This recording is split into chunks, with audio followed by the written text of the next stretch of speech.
Hi guys, this is ggurface and I'll be talking about a game between KiwiKaKi and HuK. KiwiKaKi is spawning as the yellow Protoss in the upper right hand corner, and HuK is playing as the red Protoss in the lower left hand corner. The map is Xel Naga Caverns, and there are two watchtowers near the middle of the map. It is a 1 versus 1 map. Both players have one natural expansion directly outside with 4 chokes, a little bit different than most. This one choke over here has a set of destructible rocks that can be utilized by either player to their advantage, both players placing down their pylon at the moment. I do want to tell you guys, I really like Windows 7 so far. It was not my idea, but I really like it, and here's why. It's removed one of the main banes of my existence. I have this USB headset that I plug in to talk to you guys, and one time when I was rendering, I was done rendering, and I was going to upload it to YouTube. I decided to pull it out, and right when I pull it out, my computer froze and it crashed. The rendering crashed, the uploading crashed. About 2-3 hours of my life waiting just gone just like that because I decided to unplug my USB headset. Now that problem has gone away when I went to Windows 7, and I'm super duper happy. I mean, there are other minor things like this probe harassing that pylon, that probe harassing that pylon, very normal things. Other things like I don't have to use my audio from the headset. In other words, I don't have to re-record the system sounds, the sounds of StarCraft 2 through my headset. That has significantly improved the amount of, for instance, you can hear that very clearly from this probe. I know that is a minor thing for you guys, but it is huge. It makes me very happy. I don't have to take it in and out, take it, shove it, and so on and so forth. So I'm super duper happy, and we do see gateway going down for both players, as well as an additional pylon, as well as the assimilator. HuK in the last game has gotten a pretty fast second gas way before KiwiKaKi has gotten his second gas. We will see if he continues that trend. We do see him throwing down the cybernetics core at 19 at the moment, and yes, he does go again for that gas. Both probes still inside each other's base, still harassing that pylon. These pylons really don't like the probes, I suppose, and the probes are getting chased around by the other probes. I always look forward to your comments, so if you have anything to say, just want to say hi, have a suggestion, think I suck, think I don't do well or not well, let me know, because I really love hearing from you guys, and I'm not just saying that, I really do mean it. I read every one of your comments, and I hope to improve and help you guys get better, possibly, potentially. And we do see this one probe is being chased away by the one zealot, and this one probe is still inside the base, as he has not yet gotten a zealot. Or has he? He has, but the zealot is not actually going to the probe, whereas these one zealot, one probe fighting off this one zealot over here, and the probe is running in a circle. He's trying to kill off this one zealot by HuK, and that zealot is running for his base, and inside his base there is a stalker buddy that should be able to take down this pair no problem, and he's going to manage to take off one probe. And on the other hand, we do see an engagement here of some sort. Maybe he will take down the other probe. Nope, this probe actually breaks through and will get through. Warp gate technology being researched. We see 3 gateways for HuK, and we see 2 gateways for KiwiKaKi, as well as his second gas just getting up at the moment. They're both kind of chrono boosting. KiwiKaKi's not actually chrono boosting his warp gate technology, and these 2 stalkers, even though they lost a buddy, they're gonna try to take down these 2 zealots, and a stalker shows up. Man, these unit compositions are very key early on, because one unit will make a huge difference, as we do see that one zealot does cancel the 2 zealots with the 2 stalkers versus 1 stalkers, and now there's a slight advantage for HuK, but he's not going to press his advantage, and he will actually wait it out. It's very important that you put your pylons correctly. I think there's a certain placement. I think this placement is okay, but some of you guys know, if you're a Protoss player, it's very annoying to get your zealot stuck here or here or here. I think there's a certain placement, and I think that's why KiwiKaKi's decided not to put his pylons right next to it, because it gets extremely annoying when you need that one more zealot, and that one more zealot is stuck behind, hugging a pylon and the nexus. That's not where you want the zealot to be.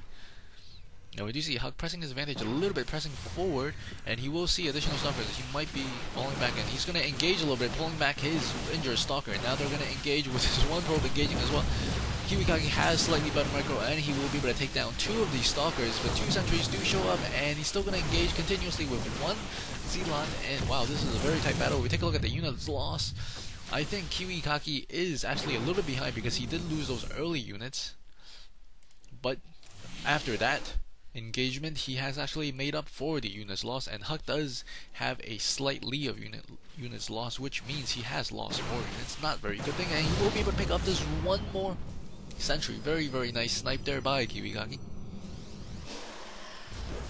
And we do see the robotics facility has gone up for both players, and they're both making immortals at the same time. And we do see a Stargate once again for KiwiKaKi. He does really like that Stargate play with the Phoenix. We will see if he's going to go for the Phoenix or the Void Ray, because HuK is a player that favors a very heavy Zealot build, and Zealots can't hit air. No matter how high they jump, they just simply can't jump high enough to hit those Phoenixes.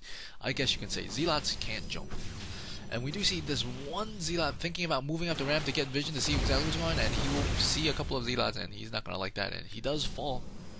Immortals coming into play for both players at the moment. Additional Immortal being produced by KiwiKaKi, and HuK is actually content to make a Twilight Council. I don't think he's going to go for a Storm. That's going to be kind of messy to deal with, especially Zealot's composition, not very good. And we do see a Dark Shrine in the back. I don't think KiwiKaKi knows about this just yet, but he might be able to scout it with the Phoenix that he has coming in. And we only see 4 units that can hit air for HuK, so he might be able to abuse the Phoenix if he gets it in the right place at the right time. Additional units being warped in from this pylon that is a little bit off the side. I don't think either tower has vision of it. The vision of the tower stops about there, so even if HuK takes control of that tower, he will not be able to see that pylon by KiwiKaKi. Still 2 gate versus 3 gate and 1 Stargate and Dark Shrine, so it's a little bit funky of a unit mix. We do see HuK pushing out, maybe sensing that his opponent is a little bit weak, and KiwiKaKi does actually back down at the moment. Neither player has an observer, so I think that was just very, very good game sense by HuK, knowing that he's ahead slightly.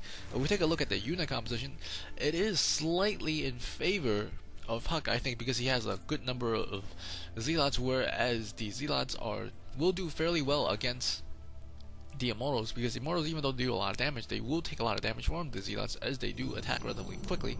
We do see these 2 Phoenixes will come in. Will they get vision of the Dark Shrine? And actually, he might actually catch it right here, because there is a bunch of Dark Templars walking right underneath his Phoenix, and I think he knows, and I think he's getting a detector, and I think HuK is actually getting his detector so that he can detect KiwiKaKi's detector and take it down.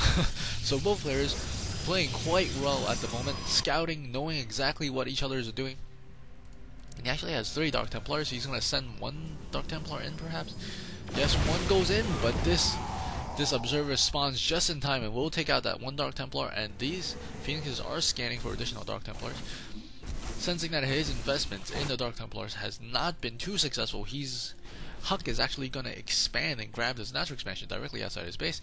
This 1 Dark Templar marching across the map, I think the Phoenix did catch a glimpse of it. It's relatively easy to catch a glimpse of the cloak units as long as you're looking on the screen and as long as they're moving. And we do see 1 observer. He has a 2nd observer on the way. Very, very smart play. Always good to have 2 observers, 1 inside your base, 1 with your main forces. Both players are actually getting additional gateways, 2 additional gateways for HuK, whereas KiwiKaKi only got 1 additional gateway.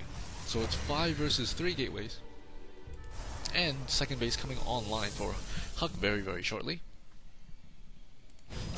Neither player has gotten... Ooh, and he just sniped a Dark Templar in the back with his observer with those Phoenixes. Very, very well played. Those Dark Templars didn't really pay for themselves. They did get a couple of probe kills, but I don't think it was significant, as he's pretty much still saturated on that 1 base, but he's thinking about expanding perhaps. And we might see an engagement here. We do see a lot of Zealots and force field. Ooh, force fields. Very, very good. 4 force fields, forcing half of these units to engage in the front, and he will be able to take those down with the Zealots very easily, as those units have nowhere to run. And now they're engaging, and now KiwiKaKi is gonna force to fall back probably. He does have both observers here. A little bit strange, but he's forced to fall back because he did lose quite a significant chunk of his army. Additional Stalker is being warped in at the moment as this very Zealot heavy army. Ooh, that Dark Templar does go down to the observer, as well as those Zealots. And these Zealots and Stalkers are chasing the other Zealots and Immortal across the map. And the second base has gone up. I don't know if this is the best time to put up your second base and your first expansion, because you're actually quite far behind, I think. Two very good force fields, and HuK is actually sneaking his Stalkers past, but these Stalkers don't do too well against the Immortal, and he's actually going to retreat those Stalkers up into the base. Very, very good play, and he's moving these Zealots right next to the Stalkers, and he puts the force field down. And those Immortals can't chase the Stalkers anymore, but there's only 2 Stalkers in. Let's see if they can get some kills on these probes, and he's going to try to kill some stuff, and the expansion has gone down, and KiwiKaKi does GG, realizing he's too far behind. Hope you guys enjoyed that series as much as I did. This is GG Your Face, always GG Your Games, and if you don't want to say GG in your games, ooh, double gas, at least say GG Your Face. Later, guys and girls.